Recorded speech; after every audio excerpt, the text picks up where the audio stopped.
Hello, welcome to Concept Medi ji. I think all of you have already subscribed to my channel. अगर मेरे channel को subscribe नहीं किए हैं तो जल्दी से जल्दी मेरे चैनल को सब्सक्राइब कीजिए to get all the updates about my live classes, my upcoming videos.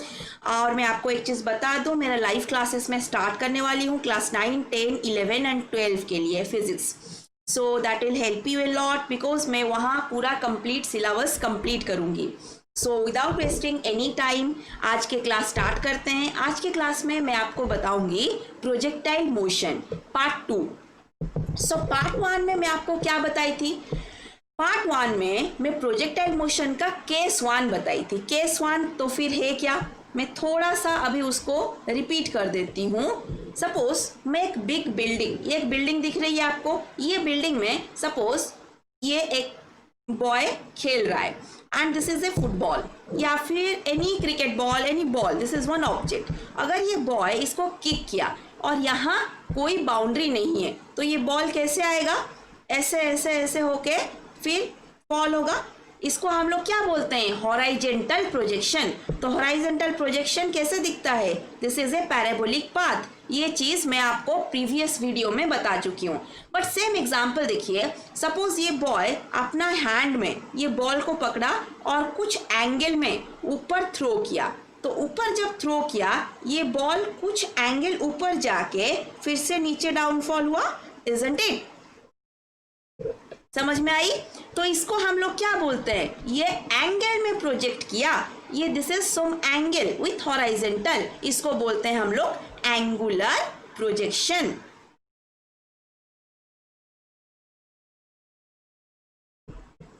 और ये वाली एग्जांपल को हम लोग क्या बोलते हैं?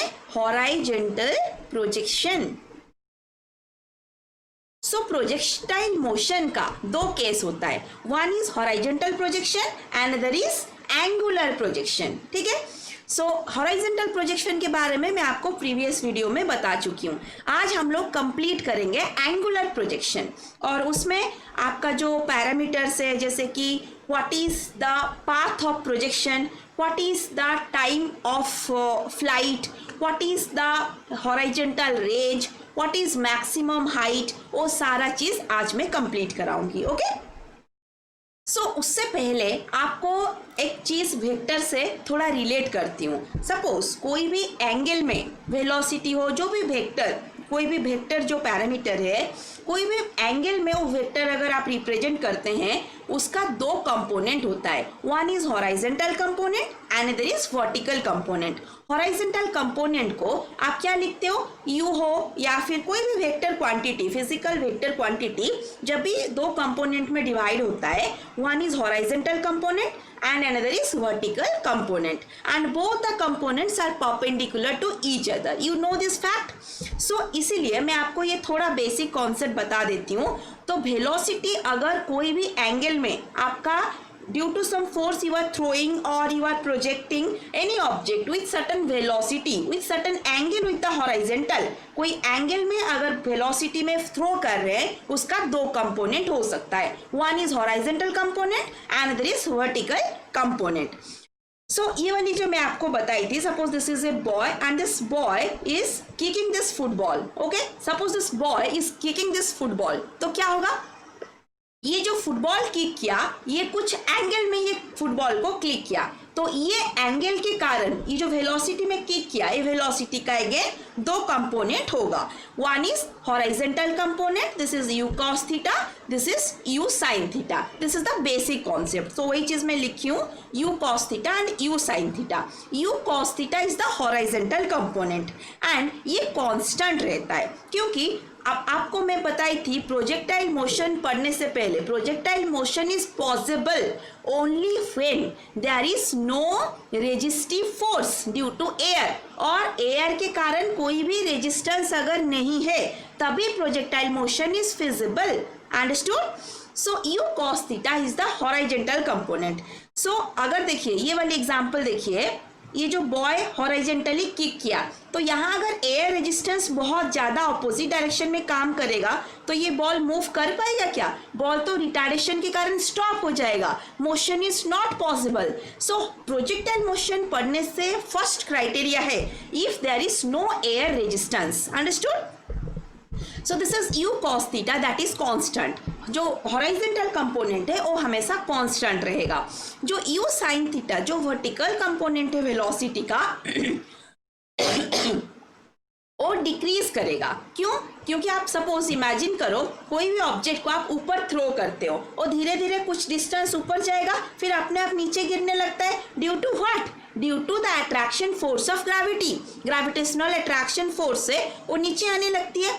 सो इसीलिए कोई भी ऑब्जेक्ट का वर्टिकल मोशन रिटार्डिंग होता है, मतलब वो इधर इंक्रीज करता है नहीं तो डिक्रीज करता है। जैसे कि ये वाली एग्जांपल देखिए, ये जो बॉल किक किया, बॉल को किक किया, जब ये बॉय किक किया पहले तो वेलोसिटी बढ़ गया, मतलब यहाँ से वेलोसिटी कुछ वेलोसिटी में ये ऊपर जाने लगा। ये जो वेलोसिटी में ऊपर जा रहा है धीरे धीरे धीरे धीरे जब मैक्सिमम हाइट पहुंचेगा ये वेलोसिटी 0 हो जाएगा, मतलब यहाँ पहुंचने से इसका यू साइन थीटा 0 हो जाएगा। उसके बाद ये फिर डिक्रीज करने लगा, जब ये डिक्रीज करेगा मतलब डाउनफॉल होने लगेगा तब इसका यू साइन थीटा धीरे धीरे बढ़ने लगेगा। Getting it?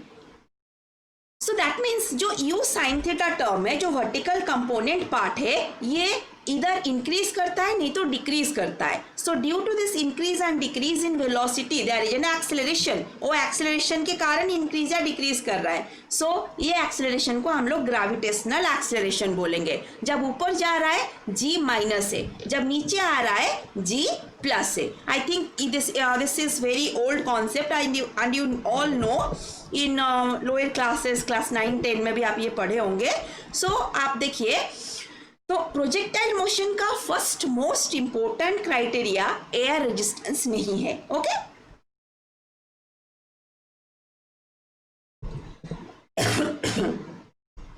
तो सेम एग्जांपल देखिए, ये बॉय ये बॉल को किक किया। मैं आपको ये डायग्राम सब लिख दी हूं ताकि टाइम सेव हो पाए।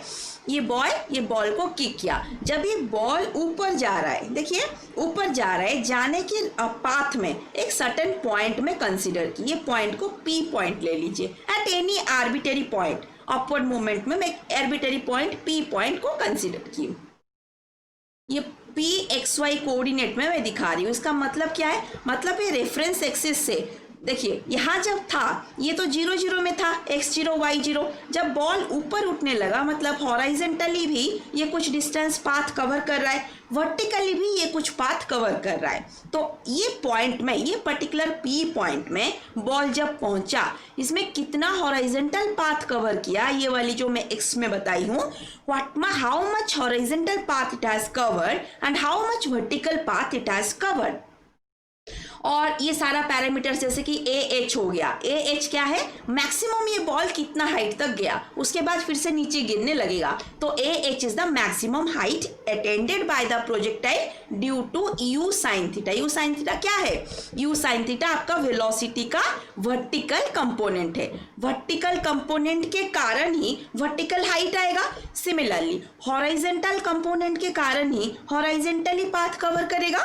सो OB देखिए, यहां से यहां तक कितना मैक्सिमम हॉराइजेंटल पाथ कवर कर रहा है वो बॉल। ठीक है, तो horizontal range attended by the projectile due to U cos theta. U cos theta ये क्या है?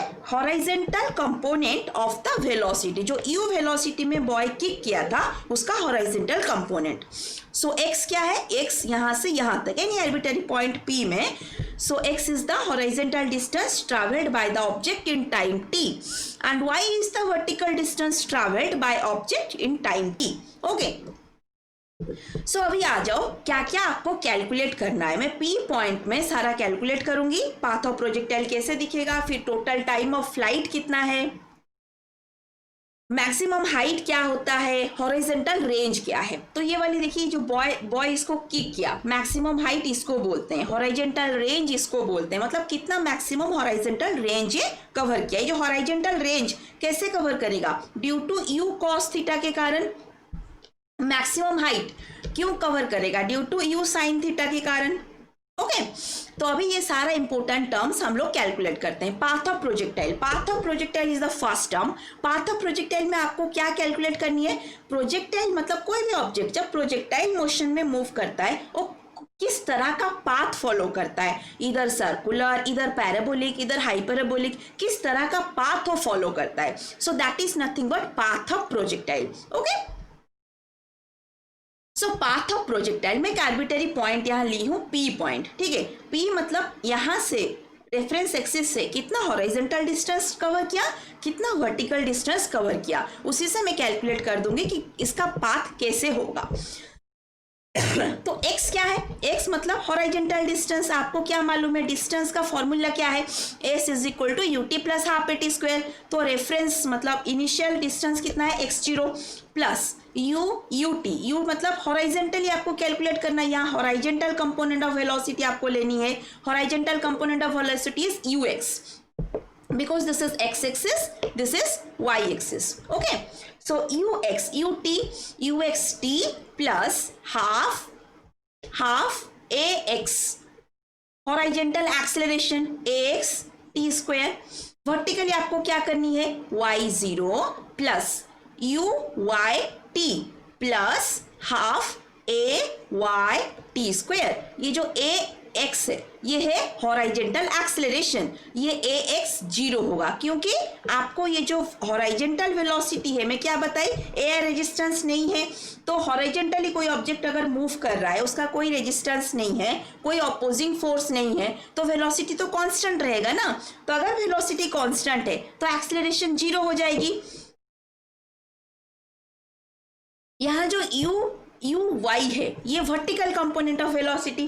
तो uy इधर इंक्रीज कर रहा है, कभी डिक्रीज कर रहा है, कभी तो इंक्रीज और डिक्रीज के कारण उसका एक्सेलरेशन आएगा. ये जो एक्सेलरेशन है ये ग्रेविटेशनल एक्सेलरेशन ऊपर जा रहा है, इसीलिए this gravitational acceleration is negative, opposing. Okay, so वही सारा चीज मैं लिखी हूँ. हॉरिजॉन्टल डिस्टेंस ox में ये x is equal to x0 plus uxt half axt square. x0 0 है, ax भी 0 है एंड ux जो है horizontal component that is u cos theta. So आप सारा वैल्यू पुट करोगे तो आपको मिलेगी t is equal to x by u cos theta. Okay, now motion along vertical direction. Vertically मतलब ये वाली जो y डिस्टेंस है कितना, ये इसका वैल्यू है. तो y is equal to y0 plus uyt plus half ayt square. uy मतलब क्या है, u sine theta, vertical component u sine theta. ay क्या है, एक्सेलरेशन जो कि ऑपोजिट ऑफ ग्रेविटी हो रही है, तो माइनस g. अंडरस्टूड.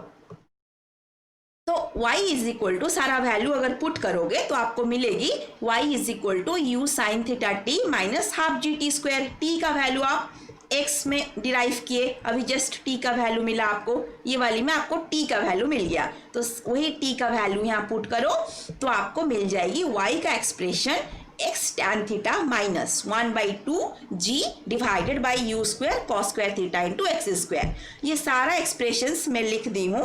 अगर किसी को कुछ भी डाउट है तो प्लीज़ मुझे कमेंट सेक्शन में जाके इन्फॉर्म करिए और कमेंट सेक्शन में लिख दीजिए, तो मैं वो चीज़ को फिर से रिपीट कर दूंगी. अंडरस्टूड. तो ये जो सारा थिंग्स है this is very simple things, इसलिए मैं टाइम सेव करने के लिए सारा एक्सप्रेशंस और इक्वेशंस लिख दी हूँ. सो अभी आ जाइए टॉपिक पे. y is equal to x tan theta minus 1/2 g u square cos square theta into x square. तो this is the equation of a parabola. So कोई भी अगर प्रोजेक्टाइल मोशन में एंगुलर प्रोजेक्शन हो रही है तो this is nothing but a parabolic path वो फॉलो कर रहा है, not circular. This is a parabolic path. Okay, because it is following the equation of parabola, that's why the path is parabolic path. अभी आ जाओ time of flight. Flight में आपको बताई थी टाइम ऑफ फ्लाइट क्या होती है, मतलब टोटल कितना टाइम कोई भी ऑब्जेक्ट एयर में रहा, मतलब हवा में कितना टाइम. अगर आप कोई भी ऑब्जेक्ट को ऊपर थ्रो कर रहे हो या फिर कोई भी प्रोजेक्शन में थ्रो कर रहे हो, उसका टाइम ऑफ फ्लाइट मतलब कितना टाइम वो हवा में रहा, कितना टाइम वो एयर में रहा. उसके बाद जब नीचे गिरने से जस्ट पहले कितना टाइम वो हवा में रहा और एयर में रहा.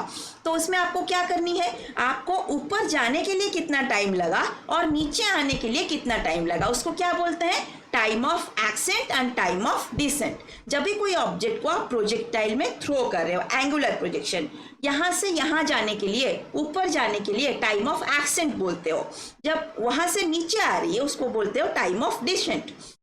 सो total time of flight is nothing but time of ascent plus time of descent. और यहाँ मैं क्या बोली हूँ आपको कि एयर रेजिस्टेंस नहीं है, तो जितना टाइम लेगा वो ऊपर जाने के लिए उतना ही टाइम लेगा वो नीचे आने के लिए। सो टाइम ऑफ एक्सेंट को अगर आप टी लेते हो, time of descent is also t. So total time of flight must be t plus t is equal to 2t। Okay, so small t is equal to t/2। यहां से यहां जाने के लिए t टाइम अगर लगा तो this t value is nothing but total time of flight divided by 2। आधा टाइम लगा ऊपर जाने के लिए, आधा टाइम लगा नीचे आने के लिए। सो टोटल टाइम का, टाइम ऑफ फ्लाइट का आधा टाइम लिया ऊपर जाने के लिए, आधा टाइम लिया नीचे आने के लिए। तो हॉरिजॉन्टल वेलोसिटी जो है ये तो कांस्टेंट है। सो यू कॉस थीटा जो पार्ट है ये कांस्टेंट है। चेंज क्या हो रहा है? Vertical velocity. देखो कोई भी ऑब्जेक्ट अगर आप ऊपर थ्रो कर रहे हो या फिर एंगुलर में प्रोजेक्ट कर रहे हो तो कुछ डिस्टेंस ऊपर जाएगा। सो ये जो डिस्टेंस ऊपर गया ये कौन सी डिस्टेंस है? Vertical height. हाइट मतलब वर्टिकल डिस्टेंस कितना ट्रैवल किया। तो ऊपर जाने के लिए जितना डिस्टेंस लिया तो वो बोलते हैं हम लोग वर्टिकल डिस्टेंस और वर्टिकल हाइट। तो वर्टिकल वेलोसिटी के कारण वो हाइट आ रही है। तो वर्टिकल वेलोसिटी यहाँ क्या है? Vy। ठीक है, सो वर्टिकल वेलोसिटी आपका Vy। वर्टिकल वेलोसिटी Vy का क्या कंपोनेंट है? u sin theta. क्योंकि y एक्सिस में वर्टिकल वेलोसिटी आती है। इनिशियल वेलोसिटी क्या है? u का जो वर्टिकल कंपोनेंट है उसको u sin थीटा बोलते हो। जब यहाँ पहुंचेगा यहाँ हो जाएगा u sin थीटा is equal to 0। Just previous तक भी वर्टिकल वेलोसिटी था, लेकिन जब पूरा हाईएस्ट पॉइंट में पहुंचा वेलोसिटी 0 हुआ। वर्टिकल वेलोसिटी 0 नहीं होगा तब तक ये ऊपर जाता रहेगा, जब तक वर्टिकल वेलोसिटी 0 नहीं होता है। सिंपल सा चीज देखिए, जब कोई भी ऑब्जेक्ट आप थ्रो करते हो जब तक उसका वर्टिकल वेलोसिटी रहेगा वो ऊपर जाने लगेगा। जब उसका वर्टिकल वेलोसिटी 0 होगा तब वो रिटर्न बैक करेगा। सो जब हाईएस्ट पॉइंट पहुंचता है तब वर्टिकल वेलोसिटी 0 होता है। So v is equal to u plus at। You know this very from equations of motion. So v 0 है at highest point, at highest point. Okay, so u sin थीटा plus ऊपर जा रही है तो इसीलिए acceleration minus g into t. So u sin थीटा is equal to g into t/2। तो t का क्या एक्सप्रेशन आपको आ जाएगी? जस्ट मिनट, t आपको मिल गया 2u sin theta by g। सो ये है टाइम ऑफ फ्लाइट का एक्सप्रेशन। कोई न्यूमेरिकल में ये क्वेश्चन आती है, this will help you. Okay, so maximum height मतलब ये अभी आपको कैलकुलेट करना है। कोई भी प्रोजेक्टाइल मोशन में अगर सर्टेन एंगल में ये प्रोजेक्ट हुआ है तो मैक्सिमम हाइट कितना है। सो आपको क्या मालूम है? y मतलब y कंपोनेंट, ये है y एक्सिस और ये है x एक्सिस। तो y कंपोनेंट में आपको वर्टिकल कंपोनेंट ऑफ वेलोसिटी, अगर ये आपका u है तो ये होगा u sin theta. uy is equal to u sin theta, ay is equal to minus g. So ये ऊपर जा रही है मतलब एक्सेलरेशन नेगेटिव है, जब नीचे आएगा एक्सेलरेशन पॉजिटिव होगा। और y मतलब कितना ये वर्टिकल डिस्टेंस ट्रैवल किया। सो ये एक आर्बिट्ररी पॉइंट में आप y लेते थे, बट मैक्सिमम हाइट को आप क्या लिखोगे? h। तो सेम एक्सप्रेशन में आप पुट करो y is equal to y0 plus uyt plus half ayt square and put all the values. Because y0 is 0 and dy की जगह आप u sin थीटा, t तो आपको अभी मिला expression u sin theta by g plus 1/2 minus g u sin theta by g square. ये part ना आपको थोड़ा कंफ्यूज करेगा। सो ये पार्ट के लिए आप ये वाली एक्सप्रेशन देखो, t के जगह ये एक्सप्रेशन कैसे लिखी हूं मैं। ठीक है, जस्ट ए मिनट, मैं हाईलाइट कर देती हूँ ये वाला एक्सप्रेशन। आप देखो ये वाला एक्सप्रेशन ना मैं पुट की t के जगह। ओके, सो सारा एक्सप्रेशन को जब आप सिंप्लीफाई करोगे h मिला u square sine square theta by 2g minus 1/2 u square sine square theta by g। Okay, so h is equal to u square sine square theta by 2g। Okay, ये numerical में हम लोग use करेंगे। अभी आ जाओ horizontal range. Horizontal range मतलब ये वाली टोटल रेंज, मतलब हॉरिजॉन्टल कितना डिस्टेंस से ट्रैवल किया। सो आपको r is equal to u cos theta into t is equal to u cos theta multiplied with 2u sin theta by g. So ये जो r है ये मैं कैसे लिखी ये मैं आपको बता रही हूँ। देखिए कोई भी ऑब्जेक्ट अगर हॉरिजॉन्टल डिस्टेंस ट्रैवल कर रहा है तो ये हॉरिजॉन्टल को मैं x ली हूँ, तो x is equal to x0 plus u x t plus 1/2 ax t square x0 plus u t plus half a t square. x0 तो 0 है, ठीक है, एंड यू एक्स टी की जगह आप लिखो u cos theta into t plus a x 0 है, ये भी 0 हो गया। सो ये जो हॉरिजॉन्टल x के जगह मैं क्या लिखी r, क्योंकि ये जो रेंज को मैं r रिप्रेजेंट की हूँ। जैसे कि आपका वर्टिकल हाइट को आप क्या लिखे थे, y को आप लिखे थे h, उसी तरह का मैं जो हॉरिजॉन्टल रेंज है उसको r लिखी हूँ। So r is equal to u cos theta into t. So t के जगह आप पुट कर दीजिए 2u साइन थीटा इंटू जी। अभी देखिए आपको मन में डाउट आएगा मैम यहाँ कैपिटल T क्यों लिखे, क्योंकि टोटल कितना टाइम लगा, यहाँ से स्टार्ट किया और यहाँ आके पहुँचा, तो this is time of flight ना।